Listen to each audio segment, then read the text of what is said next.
Welcome back to day 2 of Commander Master Spoils, and I have some really cool cards to show you today. Let's just dive right in, and we're going to look at those artifacts. First off, we have the Immortal Sun and Chromatic Lantern. These are two very useful and very powerful cards, with the Immortal Sun actually being pretty pricey. I saw some copies from $20 to $40 depending on the version, so I'm very excited to see this being reprinted. Next up, we have Thran Dynamo with a very cool alternate art. I love Thran Dynamo. I think it's a really good card, and I will definitely be picking up this super cool art. Next up, we have Boom Pile, and I threw a land in here because there really wasn't anywhere else to throw it, which is Rogue's Passage. Rogue's Passage, uncommon. This is a really cool land. This is going to be very fun for drafting, because if you can get this in your draft, this is potentially a win con, because you could just make anything unblockable. So that's really cool. Next up, we have Champion's Helm. This is a pretty cool card, especially for this commander or this legendary creature centric set. So giving creature +2/+2, okay, pretty good. And it gets hexproof as long as it's legendary. Really love that. Very excited. And lastly, for artifacts, we have Extraplanar Lens and Brass Knuckles. Extraplanar Lens is actually a pretty significantly expensive card because it's really powerful. And I've seen some people actually do something really cool where they use all like snow lands that nobody else plays so that only they get the benefit off of it, which is a really cool idea. And this is definitely one of those times to pick up this card because it's definitely going to go back up in price after the set has been out for a while. Next up, we're going to move right into instants, and we have Commander and Fiery Confluence. The confluences are really cool, and this is not the last one we're going to see today. So these are two cool reprints, and just like how I ended my video yesterday talking about Deadly Rollick, we have our second of the 5 free cast spells with Obscuring Haze, and this alternate art is really neat. I'm not sure who it's supposed to be representing here, and it is in a different language, so I can't read it as of the moment, but yeah, this is definitely very exciting to see. I'm very happy to get that, and yeah, let's see what's next. Next up, we have Mystic Confluence and Wake the Dead. Mystic Confluence is a really cool card. It's a little overpriced nowadays because most people don't end up playing this, but it's a really neat card, and maybe this will get it out there for more people to play. And Wake the Dead is actually really neat. This is a giant graveyard retrieval spell, and if you have a bunch of ETB or death trigger creatures, this is actually really cool, and I'm excited to see this being reprinted. Next up, we have the reprint maybe I'm most excited about as of today, which is Psychonic Rift and Wretched Confluence. Psychonic Rift is a staple card in Commander. I try not to play it. I actually don't own any because it can be a little mean, but this card getting reprinted is huge. You know, I don't know if there's any alternate art for this card yet, but I'm very excited to see this card. And lastly, for the instance for today, we have Heroic Intervention and Savage Beating. Heroic Intervention is another green staple for protecting your board. This is super cool. I'm so glad this is getting reprinted. This one's actually kind of pricey as well. And yeah, both of these are really cool cards. Savage Beating is definitely a red kind of win con. You can just give all your creatures double strike at instant speed. So after blockers are declared, you can still cast this and just basically wipe out an opponent from nowhere. So great instance today. I can't wait to see what's tomorrow. Moving into sorceries though, we have some actually maybe even better cards value-wise just being reprinted. First off, we have Kindred Dominance and Battle Screech, and Kindred Dominance here looks amazing. This is a Slivers taking down a dragon, which is just epic, and I love the flavor text. Today will end with a feast.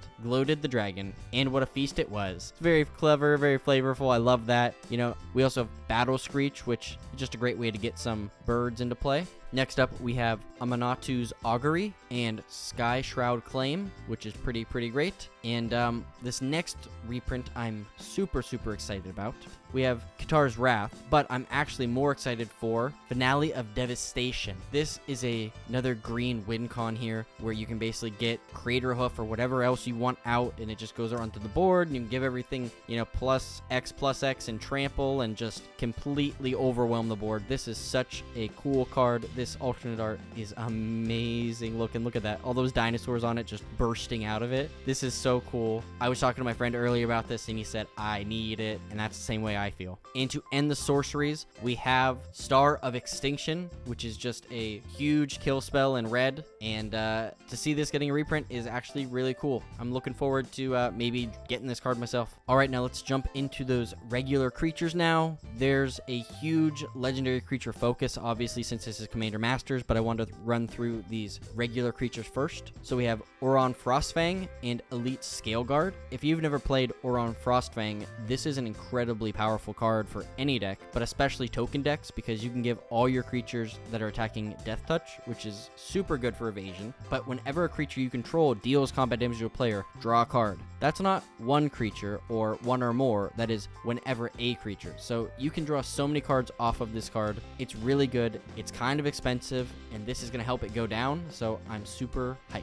Next up, we have Tyrannial Gearhulk and Cartographer's Hawk. Both of these are very strong cards. Love to see this. Next, we have Elysian Kyriad and Ulamog's Crusher. And I can't believe they're reprinting Ulamog's Crusher because it has that nasty text Annihilator 2. Or whenever this creature attacks, defending player sacks 2 permanents. This is a scary card, and it's an 8-mana 8/8, which is not the best, but that Annihilator 2 just makes it devastating if you can cast this in your game. Next up, we have Alms Collector and Nesting Dragon. Nesting Dragon was actually, I was surprised to see, is kind of a pricey card, but that landfall ability is pretty cool, and especially if you're playing in a Gruul deck, you're going to get a lot of these little guys. Next up is Angelic Field Marshal and Storm Surge Kraken. This is a cool card that has Lieutenant, which means as long as you control your commander, you get a certain benefit. In Storm Surge Kraken's benefit is it gets +2/+2, and whenever it becomes blocked, you can draw 2 cards. So this is actually pretty neat. This is a great card if you want to draw cards, and blue does. Next up is a card I didn't think we'd see in this set just because I got a Secret Lair, and it's Grand Abolisher. And Grand Abolisher is a pretty pricey card. It's around 20 bucks, but it's during your turn, your opponents can't cast spells or activate abilities of artifacts, creatures, or enchantments. So it basically just shuts down all of your opponent's stuff